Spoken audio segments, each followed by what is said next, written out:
अस्सलाम वालेकुम my YouTube friends and family. Hope आप सब खैरियत से होंगे। So here is the day 2 part of my farewell. बस मेरा आज लास्ट डे है तो मैंने सोचा कि आज थोड़ी सी डिटेल्ड वीडियो बना लेते हैं, थोड़ी सी ज़्यादा मेमोरीज कैप्चर कर लेते हैं। जिससे बंदे को अटैचमेंट इश्यूज बहुत ज़्यादा हैं, चाहे वो उस रास्ते से ही क्यों ना हो जिससे मैं रोज़ ऑफिस आया जाया करती हूँ। दो this is the very emotional day for me because मेरी ऑफिस में काफ़ी ज़्यादा अटैचमेंट हो गई थी उस वर्क इन्वायरमेंट से, उस जगह से, वहाँ के लोगों से। स्पेशली आपके जब वहाँ पे दोस्त बन जाएं तो फिर आप वहाँ पे एक कंफर्ट जोन में चले जाते हो। इन कॉर्पोरेट फील्ड में आपका कंफर्ट जोन टूटना बहुत ज़रूरी होता है। मुझे लगता है कि ये चेंजेस वक्त के साथ साथ आने चाहिए। उस वक्त तो दिल बहुत ज़्यादा भारी हो रहा होता है, लेकिन बाद में रियलाइज़ होता है कि ये डिसीजन हमारे लिए काफ़ी अच्छा है। खैर एज ऑलवेज मैं सुबह सुबह घर से ऑफिस के लिए निकली थी। बस जनवरी का फर्स्ट वीक था तो उसमें काफ़ी ज़्यादा मौसम ठंडा रहता है, जिसकी वजह से सुबह सुबह के टाइम काफ़ी ज़्यादा फॉग भी रहती है। इसे तो कैमरा ने सही से इंसाफ नहीं किया, लेकिन विजिबिलिटी काफ़ी ज़्यादा लो थी। आज मुझे ऑफिस से लेट होने की कोई टेंशन नहीं थी और ये तो बिल्कुल भी माइंड में नहीं आ रहा था कि 9 बज गए हैं, ऑफर टाइम स्टार्ट हो चुका है, अब लेट पंच इन होगा, फिर सैलरी डिडक्ट होगी।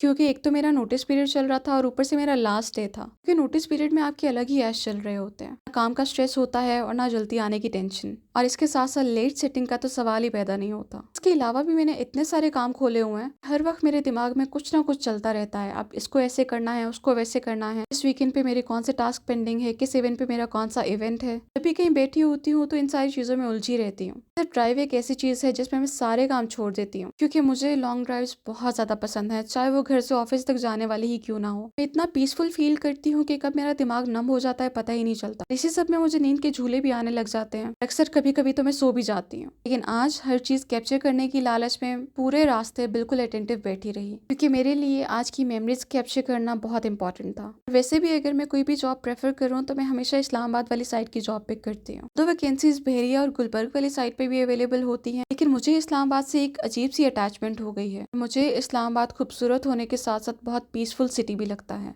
बिकॉज मैंने अपनी यूनिवर्सिटी से लेके जितना भी जॉब एक्सपीरियंस है सारा मैंने इस्लामाबाद में ही गुजारा है, इसलिए मुझे इस्लामाबाद की काफ़ी ज़्यादा आदत हो चुकी है। फिर जनाब ले दे के मैं ऑफिस पहुंची। जैसे मैंने पहले कहा कि आज मुझे ऑफिस पहुंचने की कोई टेंशन नहीं थी कि मैं लेट हो रही हूँ या जल्दी आ रही हूँ, इसीलिए मैं बड़े आराम से अंदर आई। लेकिन नाना करते हुए भी मैं आज काफ़ी ज़्यादा लेट हो गई थी। इस पहुंचते ही मैंने चाय शाय पी और अपने सारे पेंडिंग काम कंप्लीट किए, क्योंकि लास्ट डे था और मुझे अपनी सारी चीज़ों को वाइंड अप भी करना था। भी आपका सारा इंपॉर्टेंट स्टफ होता है और इम्पोर्टेंट डेटा होता है, वो आपको दूसरे टीम मेंबर्स को हैंड ओवर करना होता है, और फिर इसके बाद अगर आपकी कोई पर्सनल बिलोंगिंग्स होती है तो उनको भी हमने ठिकाने लगाना होता है। तो जनाब मैंने अपनी चीजें जल्दी जल्दी वाइंड अप की। ऑल्दो कुछ काम बाकी टाइम के लिए रह गए थे, लेकिन बीच में ब्रेक का टाइम आ गया था। ब्रेक में हमने जाना था फेयरवेल पार्ट 2 के लिए। कंपनी को छोड़ के जाना, कंपनी के लोगों को छोड़ के जाना बहुत ज्यादा इमोशनल पार्ट होता है हम जैसे बंदों के लिए, लेकिन उसमें सारा फेयरवेल वाला बड़ा फन पार्ट होता है। आज की फेयरवेल थी ऑफिस की सारी गर्ल्स की तरफ से। यस, उन सारी गर्ल्स में I got my best friend. She is just so nice. मतलब वो होता है ना कि बैठे बिठाए आपको कब आपके मतलब का बंदा मिल जाए, आपका सोलमेट मिल जाए, जिसको बगैर कहे आपकी बात समझ आ जाए, को हर छोटी से छोटी चीज में सपोर्ट करे। Yes, I got such friend from this company. Best thing जो इस कंपनी से मुझे मिली, हमारा बर्थडे सेम, हमारा star same, and the best thing is कि हमारा ह्यूमर भी सेम था। तो इस कंपनी से जाने का सबसे बड़ा दुख मुझे यही था कि हम लोग रोज मिल नहीं सकेंगे। और वैसे भी लड़कियों का ये बहुत मसला होता है, जब भी उन्होंने मिलना होता है उनको सदियों पहले प्लानिंग स्टार्ट कर देनी पड़ती है। कहाँ आप 9 to 5 डेली मिल रहे हो और कहाँ आप once in a blue moon मिलोगे, बहुत ज्यादा डिफरेंस आ जाता है। This is the only thing that just bothering us. Apart from हर मेरी बाकी सारी लड़कियों से भी काफी अच्छी दोस्ती हो गई थी। उन्हीं सब ने मिलकर मुझे आज फेयरवेल देने का प्लान किया था। उसके लिए हम लोग आए थे सेज कैफे एंड ग्रिल में। यहाँ की खाने का बहुत हमने सुना था कि इनका टेस्ट बहुत ज्यादा अच्छा होता है, तो हमने सोचा व्हाई नॉट। तो इन्होंने वेन्यू डिसाइड करने से पहले मुझसे पूछा नहीं था, लेकिन फिर भी इन्होंने एक अच्छा ऑप्शन पिक कर लिया। इसके साथ साथ इनका एम्बियंस काफी अच्छा था, लेकिन ये जगह बहुत ज्यादा क्राउडेड थी।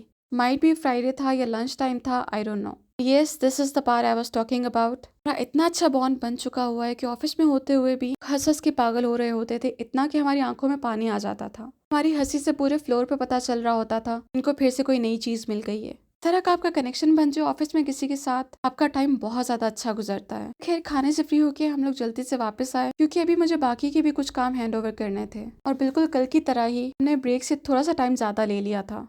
लेकिन खैर भाग भाग के वापस पहुंचने की टेंशन में सबने जल्दी जल्दी खाना खत्म किया और हम लोग वापस ऑफिस पहुंच गए। ऑफिस वापस पहुंचते ही मैंने फॉर्म सबमिशन करवाना शुरू कर दी थी क्योंकि एक्सपीरियंस लेटर भी रिक्वायर्ड होता है। ये था मेरा कंपनी में लास्ट डे जो बहुत ही ज़्यादा मेमोरेबल था and I am gonna miss each and everything of this company. और इसी के साथ मैंने कंपनी के सारे कीमती असासे वापस कर दिए and yes this is it, a video with full of emotions.